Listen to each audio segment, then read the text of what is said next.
Hello everyone and welcome to my channel Y&R Trends.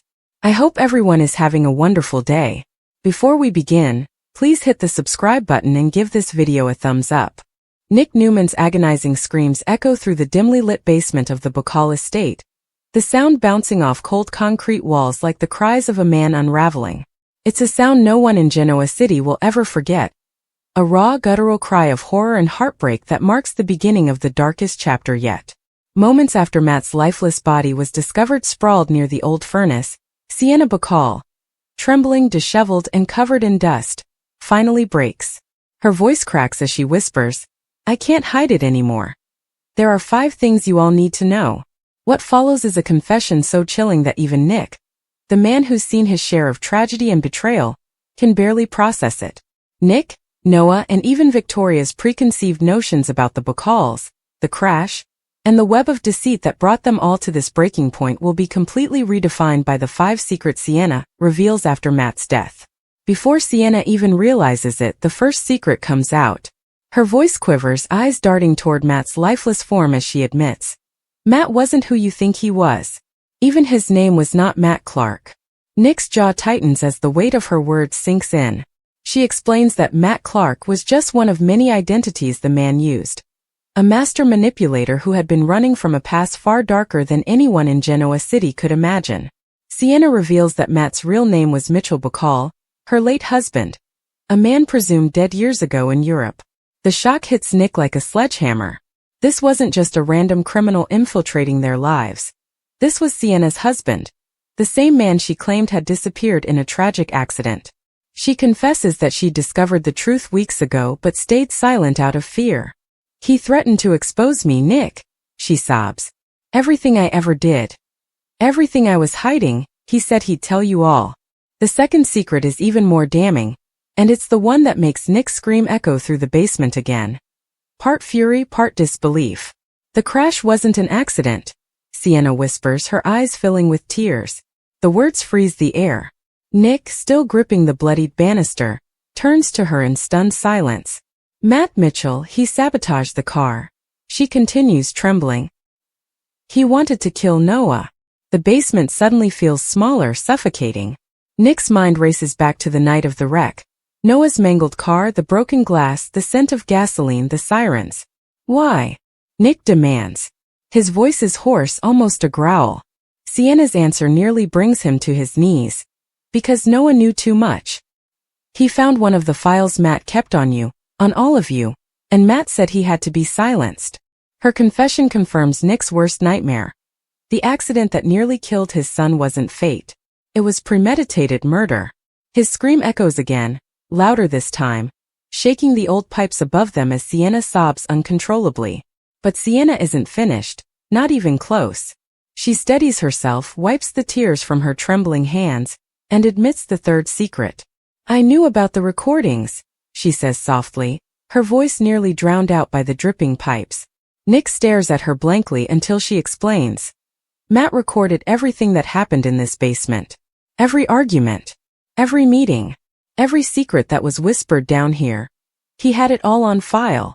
When Nick realizes that the man who haunted Sienna's life had also been spying on the Newmans, his stomach turns in disgust. "There are tapes, Nick," she adds, voice breaking. "One of them has your voice. You came down here once, you don't remember, do you? You were furious about Victoria. About the deal she made behind your back. He used that. He said if I didn't cooperate he'd release it. Make it sound like you were part of something illegal." Nick loses the color from his face. He remembers flashes. A night he'd come to confront Sienna after hours, maybe after one too many drinks, but he'd blacked most of it out. Now the idea that there's a recording of him, distorted and weaponized, makes his blood run cold. By the time Sienna gets to the fourth secret, the room feels heavier, like the air itself is pressing down on them.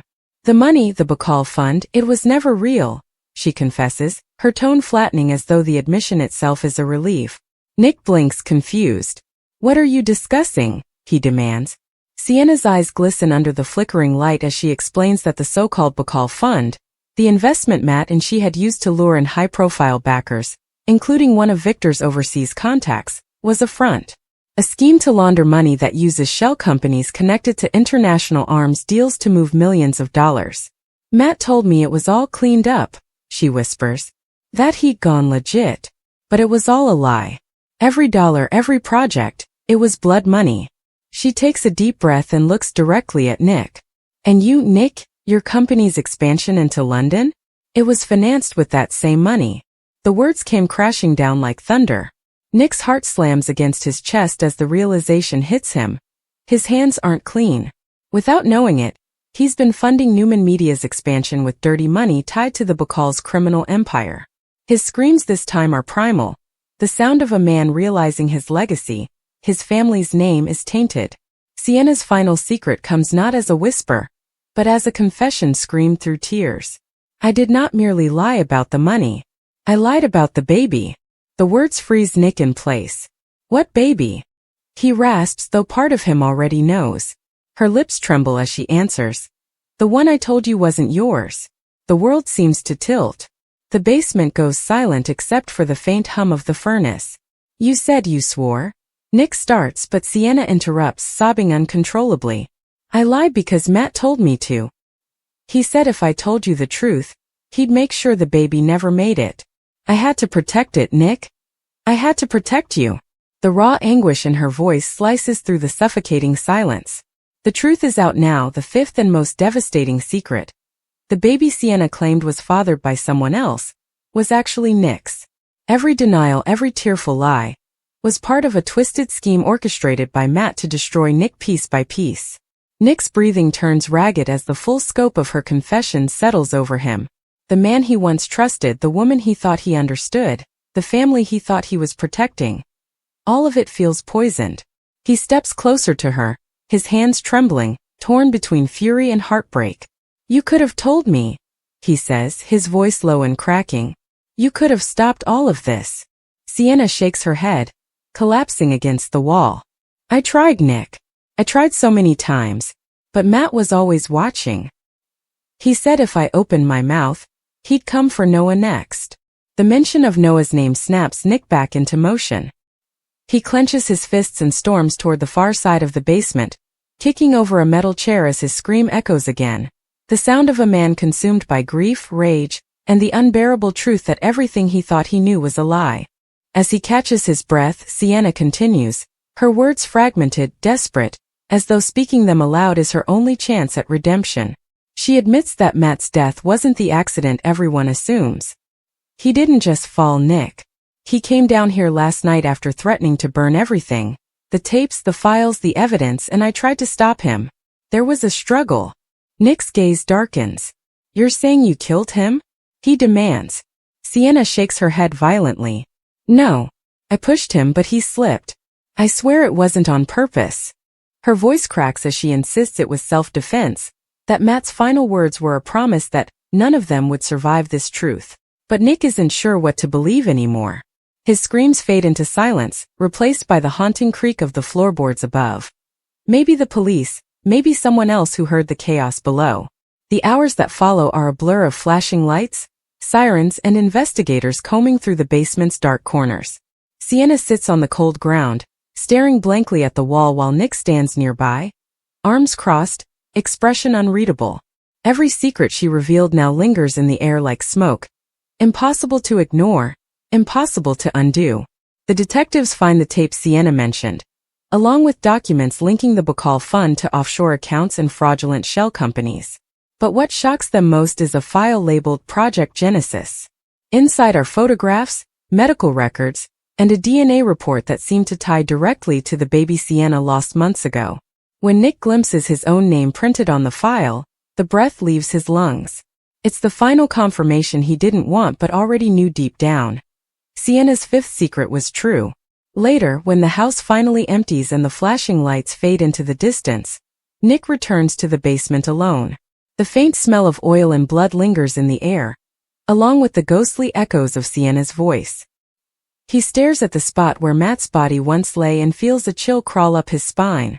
The darkness down there feels alive, as if the walls themselves remember every scream, every lie, every secret that was buried beneath the floorboards. His reflection in the basement window looks haunted, almost unrecognizable. For years, Nick Newman has been a man defined by his sense of justice, his fierce loyalty to family. But tonight, something inside him changes. The scream that once tore from his throat now simmers quietly beneath the surface, a silent vow for vengeance, not just for what Matt did, but for the lies that cost him his peace, his trust, and maybe even the child he never got to hold. Sienna is sitting by herself upstairs, staring at her shaking hands. Every secret she's carried has now been laid bare. But the relief she expected never comes. Instead, she feels hollow, as though the truth has carved something out of her she'll never get back. She can still hear Nick's screams echoing in her mind, can still see the look of betrayal in his eyes. "It's over," she whispers to herself, though deep down she knows it's not. Because in Genoa City, nothing ever stays buried, not even in the basement.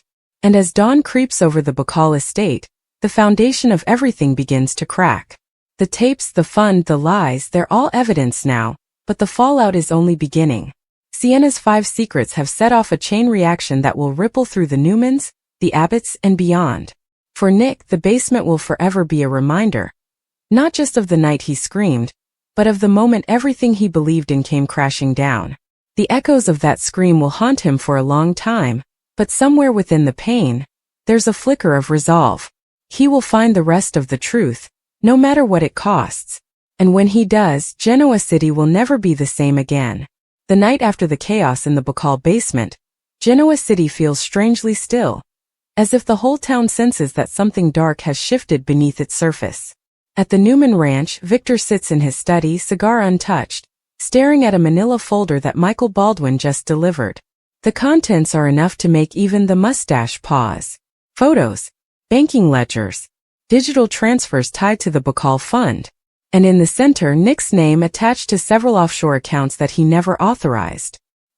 He didn't know, Michael assures him quietly, but Victor doesn't answer right away.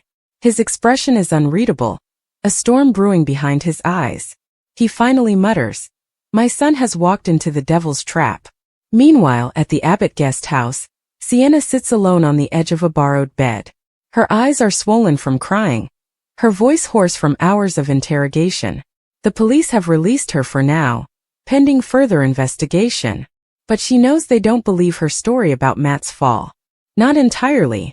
Detective Chance Chancellor had looked her straight in the eyes and said, "If you're lying about how he died, Sienna, I'll find out." She wanted to scream that she wasn't lying, that she'd spent months terrified, trapped in a nightmare of Matt's making. But the words had crumbled in her throat. Now, with Matt gone and Nick avoiding her calls, all she has left is silence and guilt. Down the street, Nick paces the dark halls of his house. The air feels heavy, filled with echoes of everything Sienna confessed. Every time he closes his eyes, he sees Matt's lifeless face, the flicker of the basement light, the trembling of Sienna's hands as she spoke those 5 words. "I can't hide it anymore." Each revelation gnaws at him, the fake name, the sabotage, the tapes, the dirty money, the baby. Especially the baby. It's almost impossible to bear the thought that he might have had another child. A life taken from him before it even started. He slams his hand against the wall, fighting the urge to scream again. His knuckles bleed, but the pain feels like the only thing keeping him grounded. He flashes back to that night, to the sound of his own voice echoing off concrete, to the sight of Sienna's tear-streaked face. "Why didn't you tell me?" he'd shouted. And she had answered, "Because I didn't think you'd forgive me." That line replays in his mind on a loop, a cruel melody he can't turn off. Forgiveness. It's something Nick has given to so many people, to Sharon, to Phyllis, even to Victor when his father's manipulations crossed every line. But with Sienna it feels impossible. She didn't just lie. She let him believe his son's accident was random. She let him grieve a baby he didn't even know was his.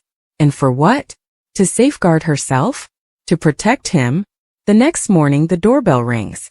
When Nick opens the door, he finds Victoria standing there, her face pale, her eyes rimmed with worry. "Dad told me everything," she says softly.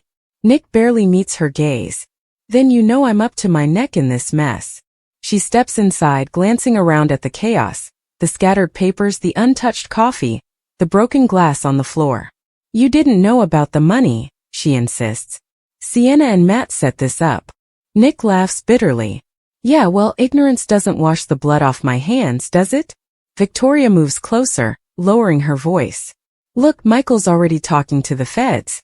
They're freezing accounts and tracking the transfers. But there's more. Nick looks up sharply. More. Victoria hesitates, then slides a folded document across the table. It's about the tapes. Nick's stomach drops. He unfolds the paper and reads the header. Audio file transcripts, Bacall Estate basement. Below it, a date nearly 3 months ago, and a single line that makes his blood run cold. Nick Newman discusses potential cover-up. His eyes widen. This is a lie, he breathes. Victoria nods. We know. Matt spliced it. Michael says it's been edited heavily, but it's already out there. Nick stares at her in disbelief. Over there? What do you mean out there? Victoria takes a big swallow. It was leaked to a journalist by someone. They are threatening to make it available online. The room spins. His chest tightens, breath quickening. No, he mutters. Not now. Not after everything. He picks up his phone and tries to reach Michael, but the call goes right to voicemail. He leaves a frantic message before throwing the phone down. He's gone, Vic. Matt's dead, and he's still destroying me. Across town at Crimson Lights, Sharon senses something is wrong the moment she spots Noah sitting alone, staring into his untouched coffee. He looks haunted. You should be resting, she says gently, sliding into the seat across from him. Mom, I can't rest. Noah replies, voice barely above a whisper. I keep hearing it, Dad screaming. I heard it through the vents that night. I didn't know what was happening, but I heard it. Sharon's eyes relax. Your father's been through a lot, she begins, but Noah interrupts. No, you don't understand. I heard Sienna too. She mentioned the baby and how Matt made her lie in something she said. Is it true, Mom? Did Dad really have another kid? The question hits Sharon like a gut punch. She knows it's not her place to confirm or deny. That's Nick's truth to tell. But she also knows Noah's been drowning in guilt since the crash. Your father will tell you when he's ready, she says softly, reaching for his hand. But Noah pulls away. He's not ready, Mom. He's broken. Later that afternoon at the Genoa City Police Department, Chance reviews the evidence spread across his desk. The case file on Matt Clark, or rather Mitchell Bacall, reads like a psychological thriller. Identity theft, corporate fraud, offshore laundering, and suspected homicide. But what catches his eye are the handwritten notes Sienna had scrawled on the back of an envelope. He said Project Genesis would end it all. Chance frowns, flipping through the attached files. There's no record of Project Genesis anywhere. No financial trail, no official documentation. It's as if the entire thing was erased. He leans back, muttering, What the hell were you up to, Mitchell? Meanwhile, Sienna receives an anonymous message on her phone. You think Matt's gone? Think again. Her hands shake as she reads it over and over. Her mind spins. Could Matt still be alive? No, she saw his body. She saw the paramedics cover him. However, an unmistakably grainy photo follows the message. It shows a shadowy figure walking through an alley in London, wearing Matt's old jacket. Her breath is caught. No, she whispers. But deep down she knows. In the world Matt built, nothing was ever as it seemed. That night, Sienna makes a decision. She drives to Nick's house, ignoring the pit in her stomach. When he opens the door, his expression hardens immediately. What are you doing here?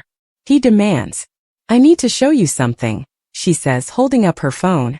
He hesitates but lets her in. She shows him the message, the photo. Nick looks back at her after staring at it. Do you believe he is alive? She nods shakily. I don't know. However, in the event that he is, everything I said down there, all 5 secrets, are only the beginning. Nick rubs a hand over his face. You have to tell me everything, Sienna. No more half-truths. What else are you hiding? She hesitates, eyes darting to the window as though expecting someone to be watching. Project Genesis, she finally says. It's not what you think. It wasn't about money. It was about people. Nick frowns. People. She nods. Matt was working with someone, a man named Rafe Denning. They were building something, an operation that involved identity manipulation, data collection, and something called genetic mapping. Matt told me they could recreate anyone. Their DNA, their fingerprints, even their voice. Nick stares at her, horrified. You're telling me they were cloning people? Sienna's eyes glisten with tears. Not cloning, replacing. Matt said the world was built on lies, and he was just giving it new faces. Nick's skin cries at the words. Suddenly the audio leaks, the money laundering, the false identities, they all start to connect in a terrifying way. If Matt had been using this Project Genesis to create false versions of people, what else had he done before his so-called death? Who else might be out there wearing someone else's name? The following day, Victor meets with Michael and Chance in secret at Society. We need to contain this, Victor says sharply. If this Project Genesis is real, we are dealing with a national threat, not just a simple fraud case. Chance nods grimly. I agree. But if Matt's still alive, he's already 10 steps ahead of us. Michael leans forward. And if he's not, someone else is using his game to keep control. That message Sienna received proves it. Nick is once more standing in the Bacall basement's wreckage at that exact instant. He's come back to face his demons, to find something he missed. The air is cold, the faint smell of decay clinging to the concrete. He shines a flashlight along the wall, tracing the cracks until he notices a loose panel behind the furnace. Pulling it free, he finds a hidden compartment, and inside it, a small flash drive labeled Genesis, File 07. His pulse races. He pockets it and hurries upstairs. Back at his house, Nick plugs the flash drive into his laptop. A series of encrypted files appear, one labeled Prototype, and in. His heart skips. He opens it, and what he sees makes his blood run cold. It's a digital profile, his profile, complete with biometrics, DNA sequence, and an audio file that says, Subject ready for replication. He slams the laptop shut, his hands trembling. Oh my God, he mutters. Matt wasn't just targeting him financially, he was targeting his identity. Sienna bursts through the door moments later, breathless. Nick, I got another message, she gasps. It said, Genesis lives through you. Nick looks up, fear and fury warring in his eyes. They're not just coming for me anymore, he says darkly. They're coming for everyone. By nightfall, the storm outside matches the chaos brewing inside the Newman mansion. Victor gathers the family, Nikki, Victoria, Adam and Nick around the table. We are under attack, he declares. Someone wants to destroy this family from the inside out. Adam grins. And let me guess, it's another one of Nick's exes dragging us down? But his sarcasm fades when Nick slams the flash drive onto the table. This isn't about Sienna, he says. It's about all of us. He explains everything, the recordings, the fake fund, Project Genesis, the file with his DNA. The room goes silent. Nikki covers her mouth, horrified. Victor leans forward, his expression darkening. Then we'll find whoever's behind this, he growls. And when we do, they'll wish they'd never heard the name Newman. But as the family debates their next move, the lights flicker. The house goes dark. From the speakers hidden throughout the mansion, a distorted voice plays, familiar yet warped. You thought the basement was the end, Nick. But it was only the beginning. Nikki gasps. Victoria clutches her father's arm. Nick? Nick freezes. Because the voice isn't just familiar. It's Matt's. Or rather Mitchell Bacall's, the man who was supposed to be dead. In that instant, Nick realizes the horrifying truth. Sienna's 5 secrets were never the end of the story. They were the prologue. Matt's death wasn't a conclusion, it was an illusion. Somewhere out there, someone, maybe Matt himself, maybe his replacement, is pulling strings again. The basement, the lies, the scream, they were all part of a much larger game. As thunder crashes outside and the lights flicker back on, Nick turns to his family. His eyes are cold now, determined. He's not done, he says quietly. And neither am I. And as the storm rages over Genoa City, one thing becomes terrifyingly clear. The echoes of Nick's scream were not cries of defeat, they were the sound of a war beginning. Because Matt's death was only one chapter, and Sienna's 5 secrets were just the first 5 keys to unlocking a conspiracy that could destroy them all. In the shadows beyond the estate, a figure watches from a car. A man with Matt's face, a scar along his jaw, and eyes that burn with vengeance. He lights a cigarette and mutters, "Let's see how loud he screams next time." Then he drives off into the storm.